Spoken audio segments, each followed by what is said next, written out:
This is the Practical Homeopathy Podcast, episode number 158 with Joette Calabrese.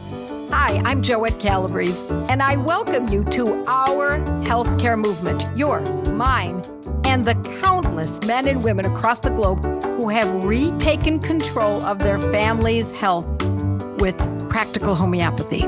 So, for the next few minutes, let's link our arms as I demystify homeopathy, what was once considered an esoteric paradigm, into an understandable, reproducible, safe, and effective healthcare solution available to all. This is the medicine you've been searching for, my unique brand of homeopathy, practical homeopathy.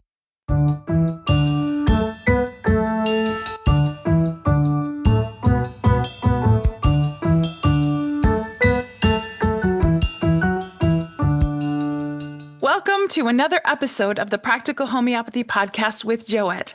I'm Kate, and I'm here today with Joette. Hi, Kate. Hi.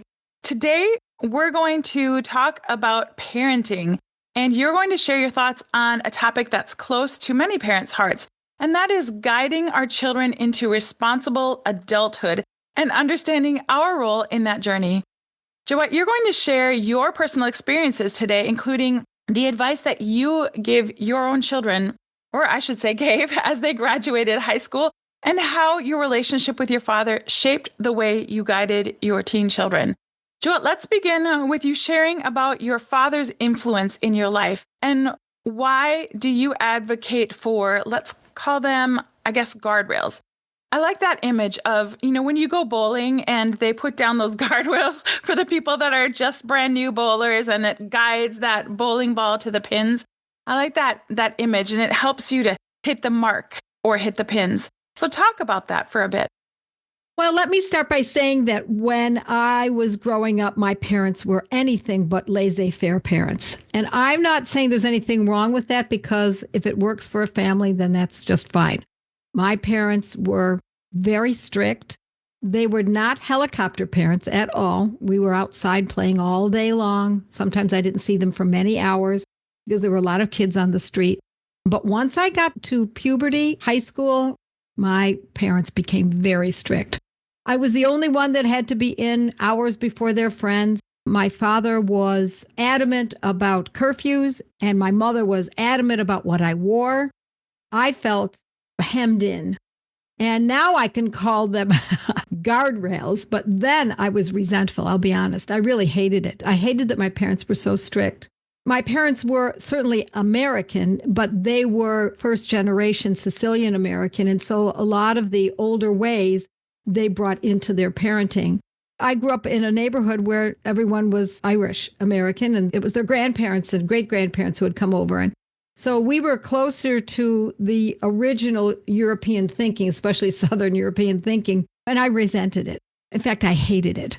But I have to say, I did, in the back of my mind, as much as I felt hemmed in, I knew that the reason that I was hemmed in was because they cared so much. I knew that I was very loved. I always felt very loved by both of them. And my brother and I talk about it even to this day, that we never felt anything but love and care towards us, even though they were strict. Now I look back and I can see that they were putting in the extra effort, which was not easy for them because they were fighting against society at that time too, to keep us in line. Now, I'm not going to tell you that it worked, constantly worked. There were plenty of times where I was able to sneak around here and get away with this or that, but I always knew that I would be in trouble, so it hemmed me in to a certain degree if I did anything that was really outside of those guardrails. Now, my parents encouraged me also, and they encouraged me to go to college, and of course my brother too. My parents assumed that I would become a piano teacher because we had been playing piano. My brother and I had been playing piano all our lives. My father was a professional musician. And that's the way he saw it. They both saw that I would work at a school perhaps for a while, or I'd take private students. That just wasn't for me. I wasn't even thinking about that far in advance. So their advice was to go to college in music and perhaps even only go 2 years and become a piano or a theory teacher. And so that brings me to where my husband and I went with our children. Now, we homeschooled our children up until high school. Then one of them went to a private high school and the other two went to a Catholic high school. And we actually discouraged them from going to college. Now, had they said anything about going into STEM, any of the sciences, then we would have said, well, of course, you go to college for that. But without really knowing what they wanted to do, we felt as though it was a waste of time and a waste of money. And so our oldest son needed to go to college in order to get into his profession today. That made sense. But the other two weren't exactly sure what they were going to be doing. And my husband and I discouraged them and encouraged them instead to consider other possibilities, such as a trade school or starting a business or joining our business. My husband had a construction business and he was also in the boating business, and get them involved in something like that as well. But the pressure was on. There's so much pressure in society. They felt as though they wouldn't be up to par if they didn't go to college.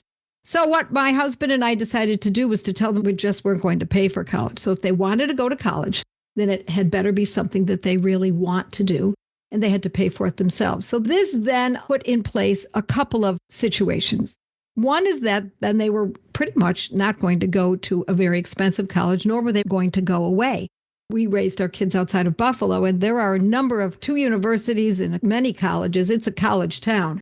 And so they could choose something that was local. Well, that kind of kept them local, which we very much wanted to do. And now some people might say, well, don't you want your children to expand and grow out and go out into the world? Yes, I did want that. And I didn't want them under our wing. I liked that they did go to college. They paid for it themselves, and they left the home. They did not stay home during those college years. They actually lived together and with, I think, another roommate at one point to keep their costs down. But I did want them to explore the world. And that's exactly why I didn't want them to go to college, because I think it's a one-track way of thinking in universities and colleges. Now, there are exceptions, but there are only barely a handful of those. And so I felt as though if we wanted our children to be independent thinkers, they had to stay out of the arena that would be most likely to indoctrinate them with certain kinds of thinking. And so I think we were somewhat successful. Because they paid for their education themselves, they were more apt to make use of every class. In fact, at one point, we figured out that, let's say they were taking an English literature class, the cost of the tuition for that particular course was X amount of dollars. And then how many classes would they actually be attending during that school year? And we figured out it was about $40 per class. So every time they walked into the classroom on that Monday, Tuesday, and Thursday, let's say it was 3 days a week, they would actually be handing the professor $40. And because they paid their own tuition and they worked during the summers, it would sting if they didn't like the course, or if they weren't getting good information out of it, or if it was one of those courses that was so problematic and they weren't going to get any value out of it. So that helped them become more autonomous and choosing courses that would be useful, not fluff. Because I tend to believe that the reason that students end up in these fluffy courses that are questionable is because someone else is paying for it. But if they have to pay for it themselves, that'll keep it tight. So anyway, we had a friend also who has a school called ATI. It's called Accelerated Training Institute, and we talked to him about that. It is a hands-on, even though it's online, but there's also a lot of hands-on work for trades. My children were not interested in that, but we did discuss that at one point. And I wish that there was a place that they could have gone to learn how to go into homeopathy as a practice, as a business. Now, they were observing me doing that, but it would have been nice if they could have gone to a formal setting. And so that's where we want to go with this today, because it's interesting that we're finding that students are coming from high school and joining the Academy of Practical Homeopathy, joining our academy as their next step. In fact, we even had one high school student skip senior year and use this as their stepping stone and go to the academy and then mastery. And I am so excited about this possibility. Look, I do want people to join our academy, but it is not my main focus here. A big part of my focus is to steer our children, I should say, towards our family values and not away from them. And many people find that college isn't necessary for everyone. Yes, Joette, I've heard many parents talking about how excited they are that there is this opportunity of the Academy of Practical Homeopathy. In fact, we have one student who is in our mastermind group. So we have the Academy and Mastery and then our mastermind group. And she was super excited because her son applied for the Academy and she didn't even know that he applied. And then next thing she knows, he says that I've been accepted into the Academy. And so now she's so excited to talk about what they're studying and they're sharing this together. And so we're hearing this more and more that the children of those who have gone through this are now interested in the Academy and they're doing it together. And what a fun thing to be able to share with your family. Yeah, we've had a couple of mothers and a mother and a son prior to that as well. He wasn't a high school student, but we've had a number of high school students, even though their mothers or fathers have not gone through the Academy. It's really exciting to see this. But those who have family members who are studying homeopathy and are only a couple years behind them, they have a constant smile on their face describing how much fun it is at the dinner table because they're discussing homeopathy on a level that they never expected would occur in their families. Right. We have husbands and wives going to school. We have children, young adults, I should call them, going to the Academy, and then their parents go to the Academy. And so all different ways it happens. It's expanding and it's quite exciting. So Joette, let's move on to our role as a mother of adult children. Both you and I have adult children, and now you are also a mother-in-law. So can you talk a little bit about that role? Yeah, obviously, when we're raising our children, we're raising them up, and then they get to a certain age, and now they're adults. And now I think it's more mentoring. I think our role shifts. I know our role shifts. And we, as mothers and fathers, want to be poised for that position. We don't want to hover, but we want to provide a steady presence and support should it be needed. And I have to admit that there are times when I have to bite my tongue, and I do. I always thought that I wouldn't. I think I'm a pretty opinionated person, but I hold back now because I have to pick my battles, as they say. And I have to remember the age difference. The age gap is huge because I had my children later in life, in my late 30s and early 40s. And so I have to hold back and remember that there is a ripening process that everyone must go through. So I'm just back there. My husband and I are just back there holding off and waiting for a question or even a quiet little opportunity to add a story that might exemplify the point we're trying to get across. So my father and my mother too, but my father in my business, in my practice, my mother, especially in raising our children, were mentors to me. In fact, to the very last day that my father was on this earth and until my mother was no longer capable of helping me, they were there on a day-to-day basis, often physically, but at least on the phone, they were with me all the way. Even my husband relied on my father, and they even partnered in business for a short period of time. I have to say that long-distance mentoring can be done, but it's so much easier when you're sitting across the table and sharing a meal, which then brings me back to why I thought it was so valuable to have our children decide to go to schools locally so that those formative years, 18 to 21, we were very much connected. Sunday meals, maybe in the middle of the week, we would stop by and see them. They knew we were just a 10-minute drive away. Because that in-person closeness deepens our trust and deepens the family dynamics. Doesn't mean it can't be done when there's long distance, but I think that it is quite valuable. Joette, another way that you often talk about remaining relevant in our adult children's lives is by your knowledge of homeopathy and how they contact you when they have a question about what homeopathic medicine to use for something. Now I know some of your children know a lot about homeopathy and they are well on their way to raising their children with homeopathy when the time comes. but you still have that involvement as a mentor in their health. Well, as we age in our society, the elderly are pushed aside. But if the elderly have something valuable to share with the family, to offer to the family, this is our opportunity to position ourselves and stay relevant to the very end.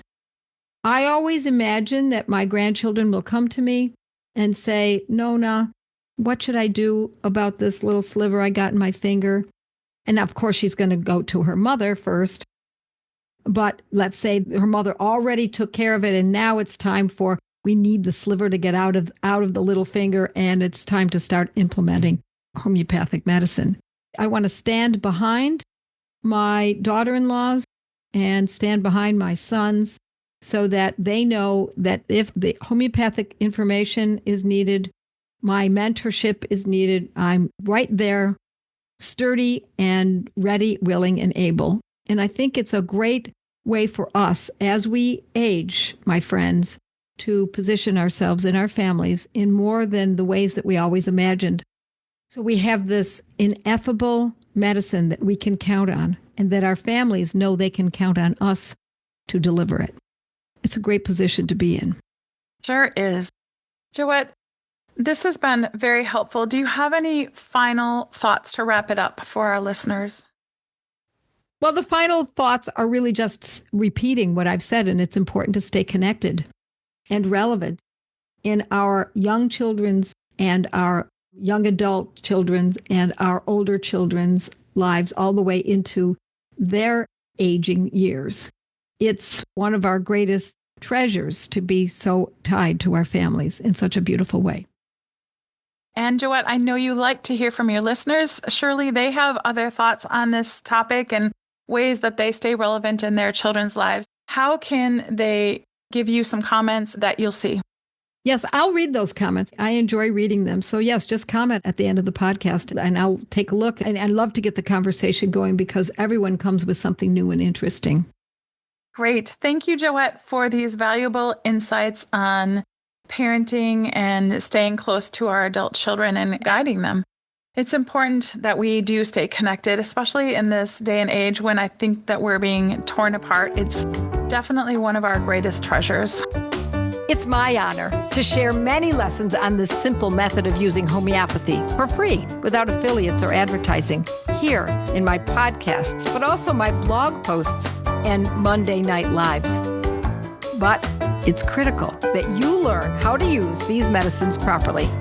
These podcasts should serve as only the beginning of your training. Peruse joetteslearningcenter.com to find fun study group opportunities and in-depth courses developed by subject.